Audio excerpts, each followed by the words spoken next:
തിക്കുറിശ്ശി സുകുമാരൻ നായരുടെ 109ാം ജന്മദിനാഘോഷങ്ങളുടെ ഭാഗമായി തിക്കുറിശ്ശി സാംസ്കാരിക സമിതി പത്മജ രാധാകൃഷ്ണൻ മെമ്മോറിയൽ ഹാളിൽ സംഘടിപ്പിച്ച കവിതയും ഗാനങ്ങളും കോർത്തിണക്കിയ പരിപാടി വേറിട്ട അനുഭവമായി മാറി.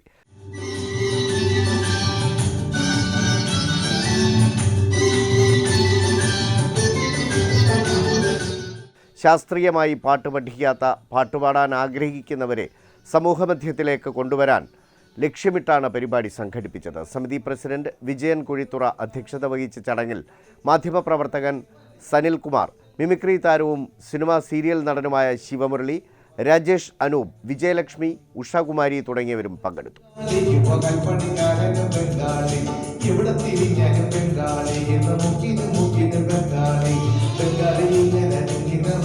കാരണം നമ്മൾ മലയാളി.